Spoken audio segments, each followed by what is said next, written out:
Hey, I'm Emily. Since I was little, Mom and Dad, who never got past high school, scraped together what little they could for my college fund. They worked their butts off, believing education was my ticket to a better life. I busted my tail in high school, also I wouldn't let their sacrifices go to waste.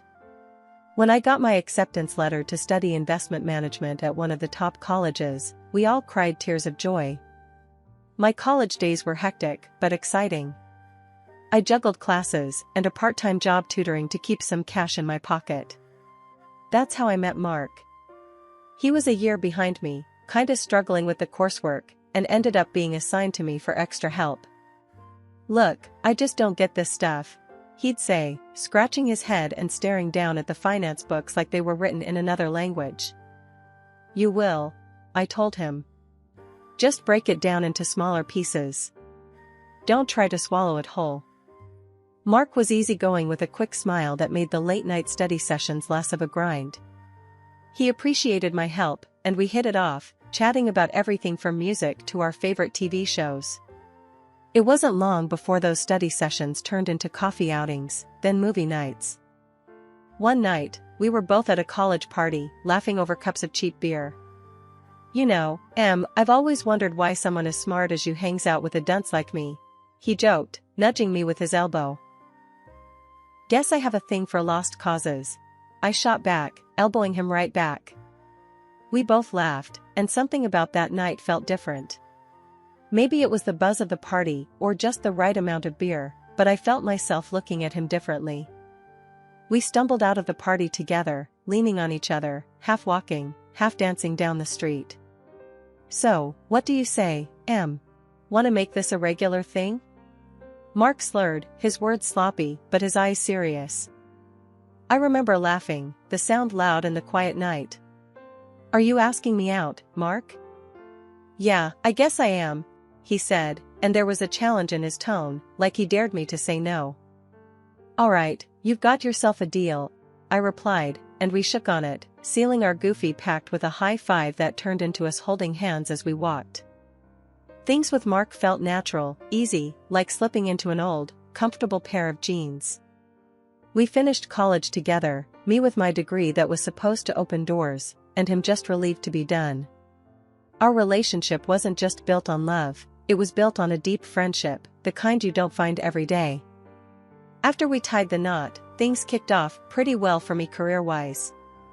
I landed a killer job right out of college, thanks to my knack for numbers and a bit of hustle. The pay was good, the benefits even better. Mark, though, wasn't having the same luck. He bounced around job interviews like a pinball, each time coming home a bit more deflated than the last. One evening, I came home late to find him slouched on the couch, staring blankly at some job postings on his laptop. "Any luck today?" I asked, dropping my bag and kicking off my shoes. He glanced up, a forced smile, not quite reaching his eyes. "Nah, same old, same old. I guess I'm too stupid." "Hey, don't talk like that. You're just in a rough patch."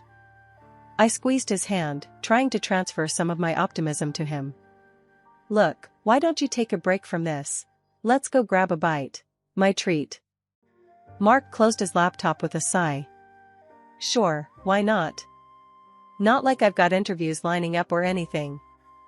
We ended up at a small diner around the corner, a place we frequented when we first moved in together. As we slid into our usual booth, Mark's mood seemed to lift a bit. The waitress, a middle-aged woman with a no-nonsense attitude, came over to take our order. "The usual for you too?" she asked, popping her gum. Mark grinned. "Yeah, and keep the coffee coming, Judy. It's been one of those days." "Coming right up, hun," she shot back with a wink. While we waited for our food, I watched Mark play with the sugar packets, lining them up and knocking them down like dominoes. "You know, maybe this is a sign," he said suddenly. "Maybe I'm not cut out for these corporate gigs. Maybe I should think outside the box." I leaned in, curious. "Like what?" "I don't know, something hands-on, something real. Not just shuffling papers and pleasing bosses." "You'd be great at that," I said, meaning every word. You're good with people, Mark. Maybe something in sales?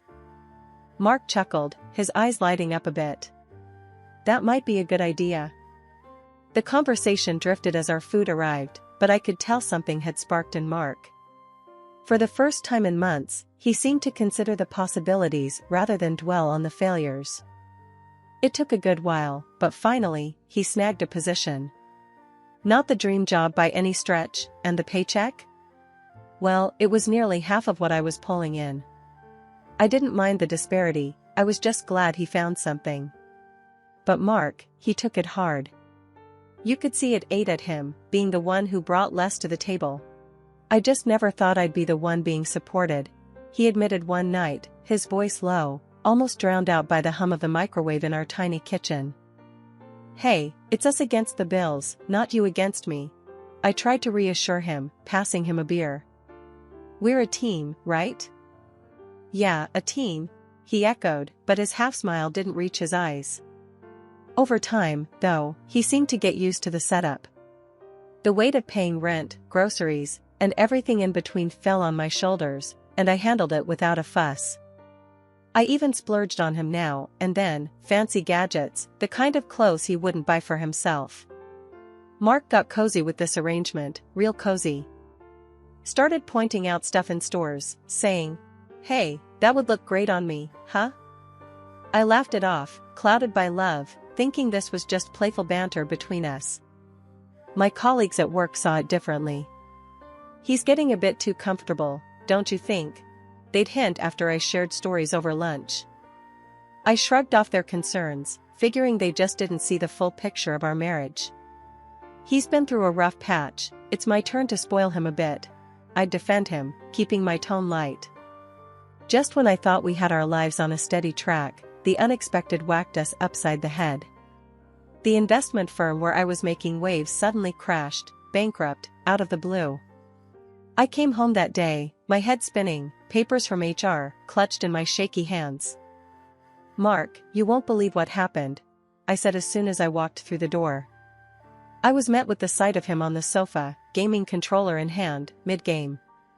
He paused his game and looked up, brows knitted. "What's up, babe?" "The company, they're done. Bankrupt. I'm jobless." He sat up straighter, the seriousness of the situation cutting through the usual homecoming chit-chat. "What? But you were just talking about a promotion last week." "Yeah, well, so much for that." I tossed the papers on the coffee table, a mix of severance info and legal jargon. "Everything's gone to hell, just like that." Mark set his controller down and came over to me, his expression a mix of concern and disbelief. "Emily, that's crazy. What are you gonna do?" I sank into the couch, the weight of the news anchoring me down. "I don't know. I need to start looking, I guess. But who's gonna hire someone from a tanked firm? It's like I've got the plague now." He rubbed my back, trying to be the rock I needed then. "You'll find something. You're brilliant. Any company would be lucky to have you." But weeks turned into months, and every interview ended with some version of "we'll be in touch," which really meant "don't hold your breath." The rejections piled up, slamming me with doubt and worry. One evening, after yet another "thanks, but no thanks," I vented to Mark over dinner. "It's like I'm toxic, Mark. Today, one guy actually said, 'Sorry, but we can't risk someone associated with that kind of failure.' As if I personally ran the company into the ground." Mark shook his head, stabbing at his food. "That's bull. They don't know what they're missing." "Yeah, well, apparently they think they're dodging a bullet," I muttered, pushing my own food around my plate. Then the bills started to grow, a monstrous pile that seemed to taunt us from the kitchen counter. Each envelope a reminder that my savings wouldn't last forever. Mark tried to pick up extra hours, but it wasn't enough to keep up. One night, as I was crunching numbers, trying to make sense of our dwindling finances, Mark came into the kitchen, a sheepish look on his face. "So, about the bills." I didn't even look up. "What about them?" He shuffled his feet, a sure sign he was nervous. "Well, it's just, I'm not pulling in much. Maybe we should cut back some more." Maybe we could move to a smaller place? Or sell the car? I stared at him, the reality of our situation washing over me in a cold wave. We're really in it, aren't we?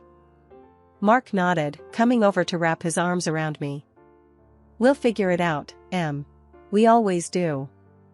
Weeks of fruitless job hunting ground me down, each day chipping away at my savings and hope. The money was running out fast, and Mark, who had grown used to a comfortable life, now shouldered all our bills. This shift brought out a side of him I'd never seen before. One night, he exploded. "You're just sitting around all day, doing nothing. I'm out there busting my ass, and for what? To come home to a freeloader?" His words stung. Freeloader? Really, Mark? Who do you think kept us afloat all these years? I shot back, my voice sharp with hurt and anger. He just scoffed, shaking his head. "Yeah, well, past's past. What are you doing now?" "Nothing." I couldn't believe what I was hearing. This wasn't the man I married. But before I could gather my thoughts to respond, the real blow came just a few days later. I came home early to grab some documents I needed for yet another potential job lead. As I opened the door, I froze. There was Mark in our living room, cozy with a woman I'd never seen. She was draped on his arm, laughing up at him like she owned the place. Mark straightened up, clearing his throat. "This is Anna. She's going to be my wife." The woman, Anna, looked me over with a smug grin. "He needs someone young and beautiful, if he's going to spend his money. Not someone who can't even keep a job." They laughed together, a sound that burned into my memory. I felt my heart shatter, rage and disbelief swirling into a toxic cloud in my chest. Then Mark did the unthinkable. He pulled out a stack of papers from behind him. "Here, divorce papers. I think it's time you moved on, Emily." Without saying another word, I took the papers. My hands shook as I signed them, each stroke of the pen severing the last ties I had to the man I once loved. I packed my things, my movements robotic. As I zipped up my suitcase, Mark and Anna didn't even pause their celebration. The contrast between their laughter and the tight, painful lump in my throat was too much. Walking out of that apartment, suitcase in hand, felt like stepping into a void. I had no job, no husband, and suddenly, no home. The morning after I left Mark, I woke up early, feeling displaced, but determined to start over. I had spent the night at a cheap motel, the kind where you pay cash and no one asks questions. I knew I needed a plan, fast. After a stale coffee and a dry muffin from the motel's vending machine, I walked the streets, aimlessly at first. Then, I remembered a beauty salon nearby, a place I used to frequent back in better days. The owner, Linda, had always been kind to me. Maybe, just maybe, she had some work, anything really. Linda was at the counter, her back turned, stocking some shelves. "Can I help you?" she called out without looking. "Linda, it's Emily. I was wondering if you had any work available." "Anything at all," I said, my voice a mix of hope and desperation. She turned around, her face lighting up with recognition, then concern. "Emily? Honey, what happened? You look like you've been through the ringer." I sighed, the story spilling out of me, the job loss, Mark's betrayal, the divorce. She listened, her expression softening with each word I said. "Oh, sweetie, I'm so sorry. Let's see what we can do for you." She pondered for a moment, tapping a finger on her lips. "You know, I need someone to help manage the front desk, answer phones, schedule appointments. You think you could handle that?" I nodded eagerly. "Yes, absolutely. I'd be grateful for any opportunity, Linda." She smiled, her warm, reassuring self. "Good. Why don't you start tomorrow? We'll figure out the rest as we go. And hey, about a place to stay, the apartment above the shop is empty. It's not much, but it's clean and safe. You can stay there for half the rent until you're back on your feet." I was overwhelmed, tears pricking at the corners of my eyes. "Linda, thank you. This means so much to me." "None of that now," she waved off my thanks. You'd do the same in my shoes. Let's not make it a big deal. Just be here at 8 tomorrow, bright and early. The next few weeks were a blur of learning and adjusting. Linda showed me the ropes, and I picked up the nuances of the beauty industry quicker than I thought. It was like I was slowly piecing myself back together, finding a new purpose in a place I hadn't expected. Mark and my old life seemed like a distant memory, a bad dream that had loosened its grip on me. I worked hard, stayed late when needed, and slowly, I began to feel whole again. But it wasn't just about surviving anymore, I was starting to thrive. Linda noticed too. "Emily, you've really turned this place around," she said one evening as we were closing up. "I'm thinking about expanding, opening another location. What do you think about running this one for me if I do?" The offer took my breath away. "Really? Linda, are you serious?" "As a heart attack," she chuckled. "Think it over. No rush." As I walked up to my little apartment above the shop, I realized that this, right here, was my fresh start. My chance to rebuild not just my career, but my life. Running the beauty salon started to feel like second nature. Every day, I put in all I had, and Linda noticed. One morning, as we were gearing up for another busy day, she came in with her usual spark. "Morning, Em. How's our little empire doing?" Linda grinned, checking the schedule packed with appointments. "Booming," I replied, flipping through the day's bookings. "We might even need to think about hiring more hands soon." "That's what I like to hear," she said, clapping her hands with excitement. "Actually, that's kinda what I wanted to talk to you about today." "Oh? What's up?" I asked, curious about the tone in her voice. Linda motioned towards her office. "Let's step into my lair for a sec." Once we were settled behind closed doors, Linda leaned forward, all business. "Look, Em, you've made this place shine. I've been thinking a lot about how we can grow, not just here, but really expand our reach." I felt a mix of nerves and excitement. "Are you talking about opening another location?"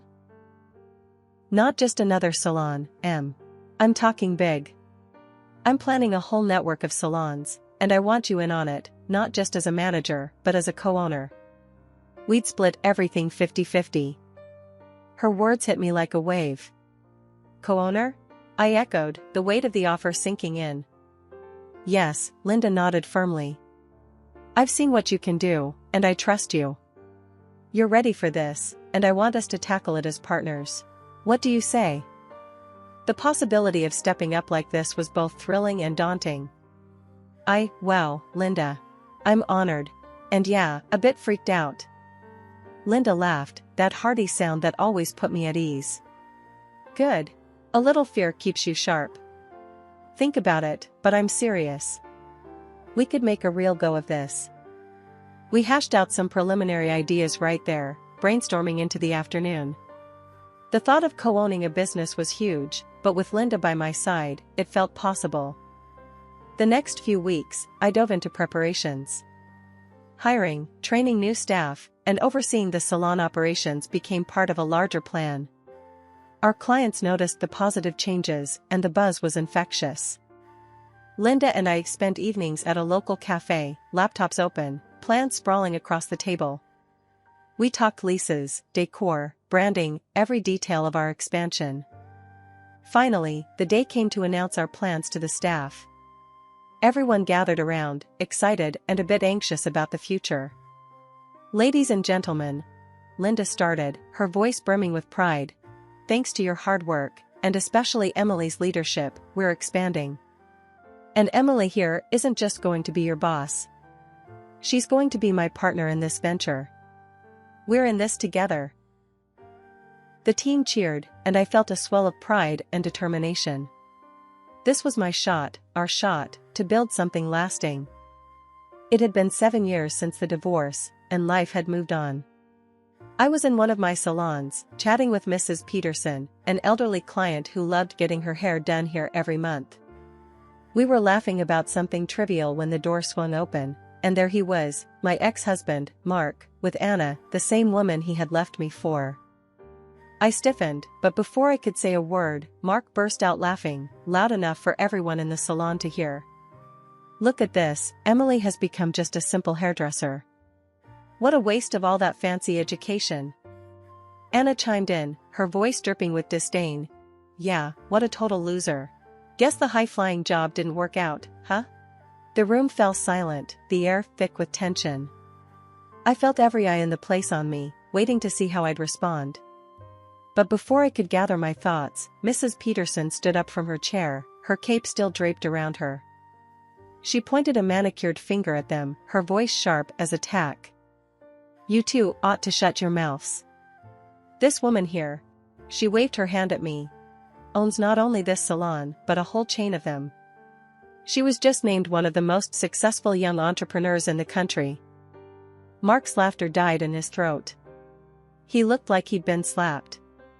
Anna's face went from mocking to shocked in an instant.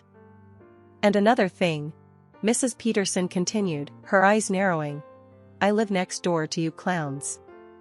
Mark, you're hardly ever sober, and you get fired from your job so often it's a wonder you have any work at all. Mark's face turned beet red, from embarrassment or anger, I couldn't tell. He grabbed Anna's arm, muttering something under his breath about leaving. As they headed towards the door, Anna suddenly whirled around and stormed back in, Mark trailing helplessly behind her. I want my hair done here, and I want you to do it, Emily, Anna declared, standing defiantly in the middle of the salon. Her voice was loud, her tone brazen, as if challenging me directly. I raised an eyebrow, taking in her audacious demand. Sure, I can do that. It'll be $250 for a cut and style with me. Her confidence wavered, her eyes widening at the quote. What? I'm not going to spend a quarter of my salary on some hairstyle. Mark, looking defeated and embarrassed, tried to pull her away again. Come on, Anna, let's just go. They left for good this time, with Anna still muttering under her breath about the prices. I watched through the window as they got into an old car that looked like it had seen better days. As the days turned into weeks, the incident with Mark became just another story that added to the rich tapestry of my life's unexpected turns. The salons were thriving, and with each passing day, I found more reasons to look forward with optimism rather than backward with any regret. One crisp morning, while I was arranging the new line of organic hair care products on the shelves, Linda strolled in, her eyes bright with what I knew was another big idea. I've been thinking about how we can expand our brand. What do you think about starting a training academy right here in the salon? We could teach the next generation of stylists, pass on what we've learned. I paused, considering the idea. It was bold, like most of Linda's ideas, but it made sense. That sounds amazing. We've got the space, and it could really set us apart from the competition, I replied, my mind already racing with the possibilities. Exactly my thought. Linda clapped her hands, her enthusiasm infectious. And I want you to lead this project, Em. You've got the knack for this, and I trust your judgment completely. The idea of leading such a significant new venture was both thrilling and daunting, but I felt ready for the challenge. I'd love to, Linda. Really, it means a lot that you trust me with this. We spent the next few hours sketching out what the academy could look like, discussing everything from curriculum to licensing. As we talked, I realized how far I had come, from feeling defeated and alone to charting the future of a business I co-owned. Later that day, as I was tidying up after a busy afternoon, one of our regular clients, Mrs. Harper, approached me. She had been coming to the salon since we opened this location and had always shown an interest in the business side of things. Emily, I've been hearing great things about what you're planning, she began, her tone earnest. You know, my granddaughter is finishing school soon, and she's got a real passion for beauty. Maybe she could join your academy? That would be wonderful, Mrs. Harper, I said, genuinely pleased. We'd be honored to help her start her journey. Once we get everything set up, let's make sure she's one of the first students. Mrs. Harper beamed. Thank you, Emily. It's young women like you who inspire her. She talks about how you turned things around and made a success of yourself. Hearing that filled me with a warm glow of pride and a sense of responsibility. "We try to inspire where we can," I replied with a smile. That evening, as I locked up the salon, I thought about the future. There was so much potential, so much yet to achieve. The road hadn't been easy, but every challenge had strengthened me, every setback had taught me something valuable.